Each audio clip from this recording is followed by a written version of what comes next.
It seems like forever since I saw you guys.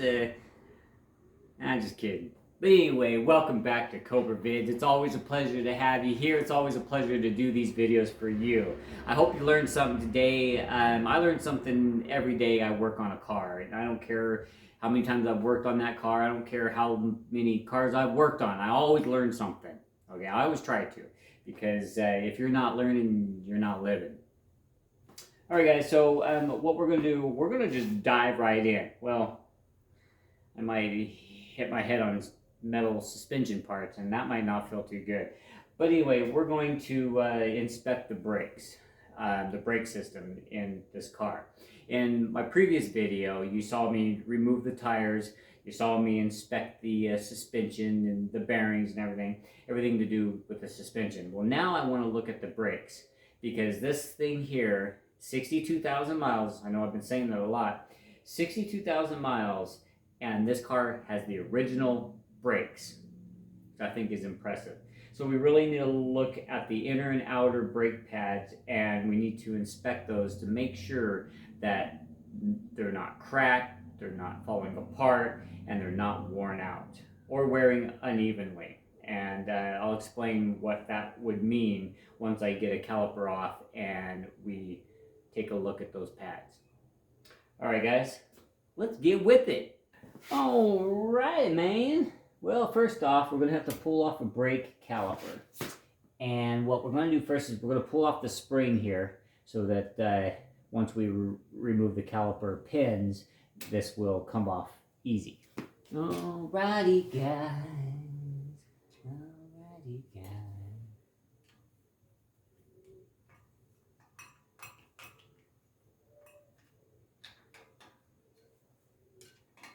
I'm always scared. I'm always scared to fling it. You ever do rear brake drums? And those springs that you gotta pop up over that little nub up top, right? Well, I remember once I was doing that, and I had my thumb like this to help it over that nub, and the spring slipped off the tool, and the spring stuck deep into my thumb. Oh, that was an interesting experience, guys. Something that I hope you never have to experience. All right, so we're gonna look at the nuts, or the pins, and the pins are covered with this little cap.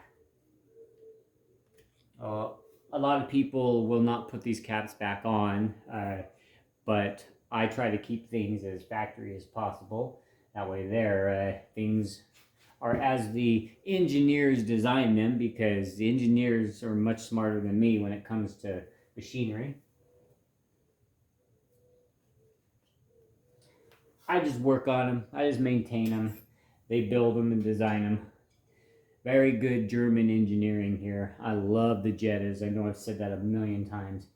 Of course, it's going to be an Allen. If you're going to be doing your own brake work, it's always nice to get a good Allen set like this. Harbor Freight has great tools. I know people make fun of Harbor Freight, but I use all blah, blah, blah, blah, blah. You know what I mean.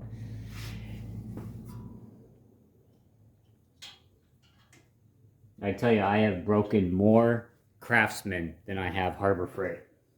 Harbor Freight should sponsor me. Alright, so we'll go ahead and see if we can get a ratchet on. No, I need to get a little extension to get me past that brake line there. Just a little bit.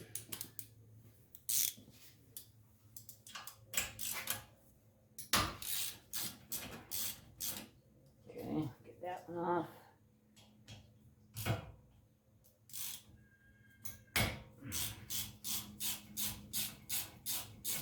Okay, here are the pins. And when inspecting brakes, you always want to inspect the pins, because if the pins have excessive wear, it's going to affect the way the brakes engage and disengage. Because when your brakes apply, they slide on these, and I don't like how dry this is. So we're going to lube these up to make sure that they move smoothly. I'm shocked that this is not lubed up already, but the pin looks fine, so I'm not concerned about the pin. There's a little crustacean here, but that's fine. That's the upper one, and here's the lower one. I will lay these on the garage floor like this so I know which is upper and which is lower. Because anytime you're dealing with moving parts that move together, you always want to keep them aligned, to keep them where they were, because things wear in a certain way. And if you go swapping around parts, you're going to have an issue. All right, so in a perfect world, these will come out easy, just like that. I guess this is the perfect world. Well, if it was perfect, then we would have a different president. But anyway, so we've got this out. We've got this out here, and I tell you, I am impressed, guys. I know I say 62,000 miles a lot, but let's look at this, okay? This is a brake pad, original. You know, it still has Volkswagen on it, right? This is original. This came from the factory, okay? And you see how much how much pad is left on that brake pad? Amazing, man.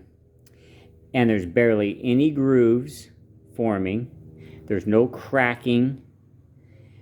And if you look at this here, let me get this little flaring out of here. If you look at it, there's no uneven wear. It looks nice and straight, even straight this way. Yep. I don't know if you can see it, but see, nice and straight. And you see these angled pieces here? When it gets down to about that, there is when this brake pad needs change. I probably got another 30,000 miles on these brake pads. And like I said in the beginning of my suspension inspection video, if you refrain from coming up to stops fast and hard, your brake pads are going to last a hell of a lot longer, and this is a sign. Let's check the inside.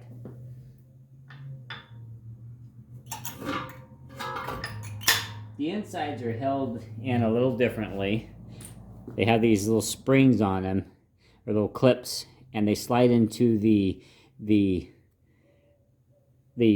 piston on the caliper. And you can see how that's like sealed around there because that's like fresh and this is dirty.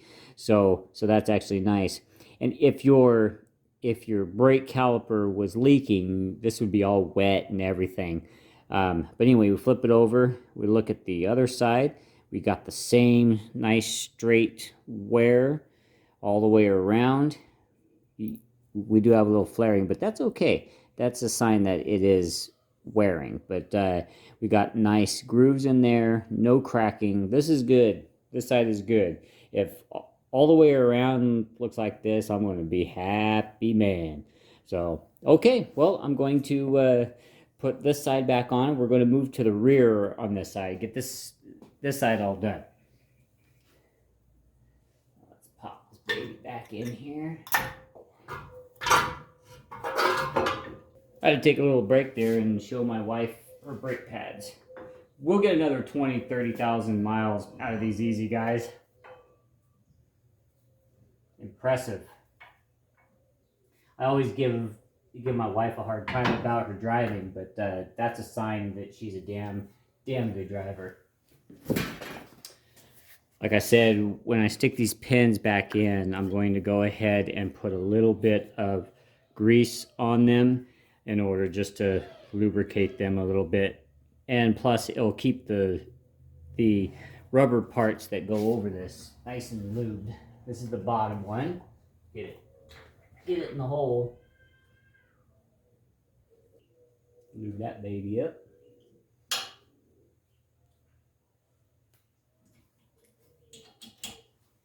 never tighten one without getting the other one in. I normally go back and forth on everything I work on. I'll get them started, get them finger tight, and then I'll ratchet them in until they touch, and then I'll move to the next one and get it to the same spot, and then eventually I'll snug them up. Okay, all right, now both of them are making contact. Now I gotta torque them down. About, what, 25 pounds of torque. There we go, that one's torqued. That one's torqued. I would suggest using the torque wrench. I've worked on cars, God, since I was 8 years old. I'm 45 now, guys.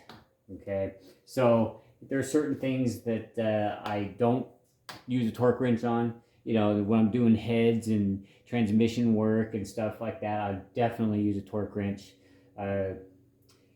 But things like this, you get a feel for it. I know a lot of people call it bullshit, but it's very true. You start getting a feel for the way things should feel. So okay, all we have to do now is reinsert the spring here. You remember how the spring goes? I don't remember. Oh well, we'll just fake it. I'm just kidding, guys. I don't fake shit. It's all real. Cobra Vids is real, man. We don't fake anything around here. Just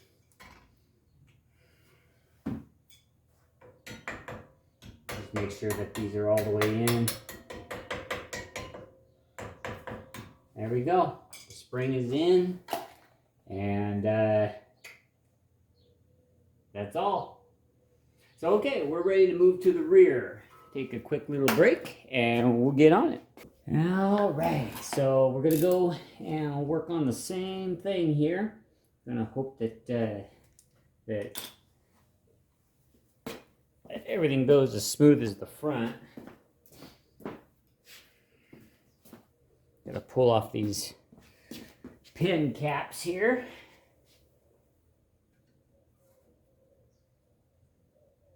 What? Oh, there are. These are actually bolts. So the rears are held on by bolts, not pins. Not Allens, I should say. Alright, so it should be 13. Alright, so anyway, we gotta get these bolts loosened up. You might have to hold the inside of it. Oh, of course. There's an inside piece that's kind of has the same bolt pattern, but it's the next step up. Why couldn't they make it the same size? It's like a 14. This 15 millimeter wrench is something I bought like 20 years ago. It's an old Harbor Freight tool. This is back when they were still making kind of cheap tools, but look, there is some wear and tear on it, but I've used the hell out of this wrench and it's been a great little wrench, man. Okay.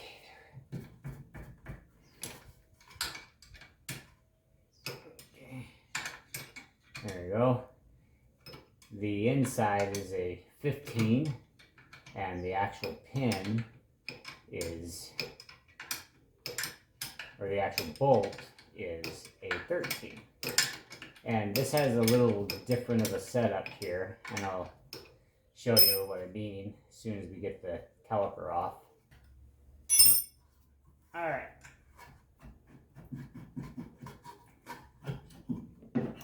That's how you know that there's no wear and tear on your brakes. Alright, so we're going to take this first one off. Okay. And we're looking again for uneven wear, cracks, missing pieces. This pad looks beautiful. And as far as thickness, there's some wear on it, but for a rear brake pad, this still looks like it's going to last just as long as the front ones. Beautiful, guys. Let's check on the inside now. Here's the inside where all the magic happens. Let's get it focus. There you go. Still looks pretty even. Almost looks like there's a little more wear at this side, which would be the back side of the caliper. So that caliper might have an indication that it is starting to stick, and it's very slight right now. I can barely see it. Are you guys able to see it? So what that tells me is I got to keep a close eye on them, and when I do a brake job, I'm going to have to rebuild that caliper, hone it out, put new seals on it, but I really don't see a big issue. Now, it could be a dry pin, and what I mean by that, I can't pull this all the way out. I can't pull this all the way out because of the emergency brake cables right here. And what that does is when you pull the e-brake, it pulls this lever this way and rotates a gear, and it makes it flop down like that.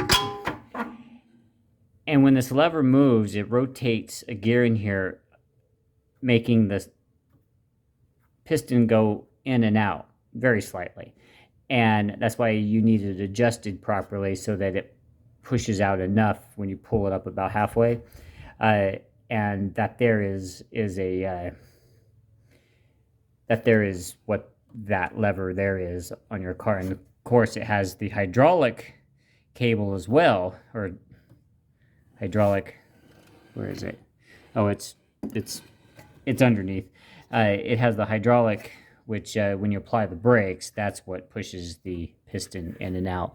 I do see some wear or some indication the pads are smaller because this piston is pretty far out. So far out, man, it's far out. But as far as wear and tear, there is no grooves on the rotors. Well, there's very light. Nothing that I am concerned about. The bearing feels great in there. Oh yeah. Yeah. Ooh yeah. Okay. Enough of that. All right. So what we're going to do is what are we going to do? Okay. Down here on the caliper mounting bracket, there is the caliper pins. You see how they're greased up? That's how they're supposed to be.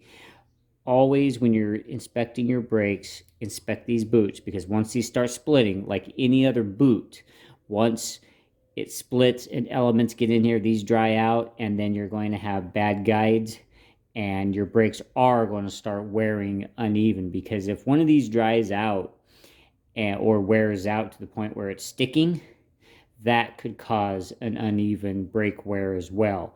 It's not only the caliper piston that can be sticking and causing uneven brake wear, it's these could be sticking. So when they go back in, I think you can get this shot here.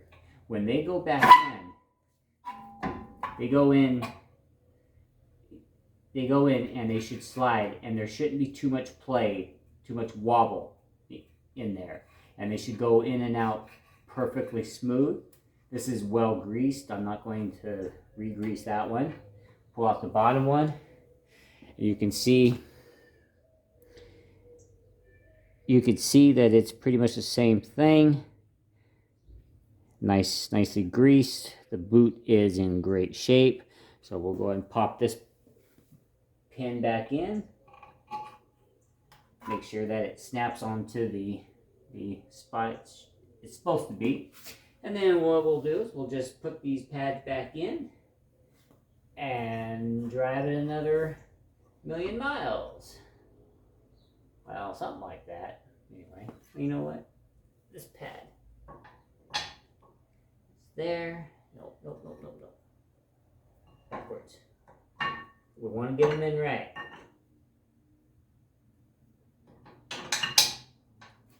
I've watched tons of videos where brake guys go in to fix a car that someone worked on, and they actually put the brake pads in backwards. Kind of silly. Alright, so now that the brake pads are in place in their grooves. Oh, I might mention, if you ever get a squeaky brake where when you come to a stop and you apply your brakes and they squeak, you might want to think about lubing up, putting some brake quiet lube in these areas here, okay, also on here. And that's why when you get brake pads, they come with that little packet of grease, because if these dry out and they have a vibration, that vibration, metal against metal, can cause that squill. The old late 70s 280Zs, they had a notorious problem with squealing brakes, and it was just the brake design. My dad owned one, and every other month he would have to take them off and grease them up in order to keep that squeal from happening. So anyway, let's get this car back together.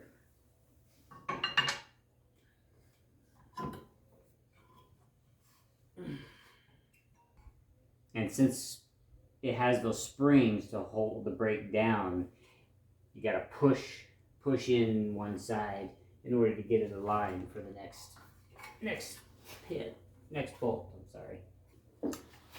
Okay, my big head's out of the way, I hope. So now we'll just tighten things up. And this side will be back together and done. Alrighty guys, well, I'll go ahead and inspect the other sides to make sure that they're just like the passenger side here. And if I find anything interesting on that side, I'll go ahead and turn the camera back on and add that to the video. Chances are the other side is going to be just fine. And I don't see the sense in wasting your time and showing you that side too, when chances are it's going to be the same. But anyway, we're always out here tinkering in the garage on my spare time when I'm not working, slaving for the man. Yeah, that's going to wrap it up for the brake inspection on the 2017 Jetta. I hope you got some knowledge out of this video. I always do these videos to help you. It is my main goal. When I do these videos, I want to help.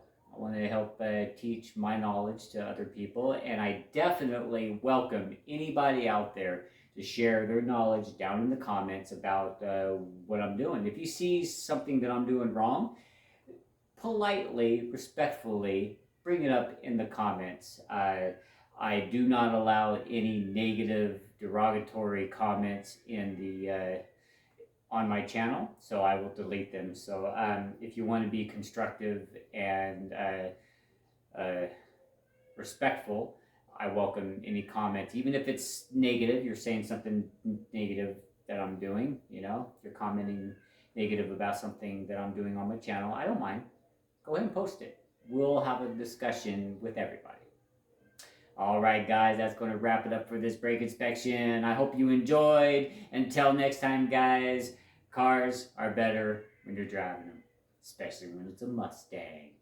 Catch you on the next one guys. Oh, don't forget, subscribe, like, ring the bell so you'll be there when the next one is posted.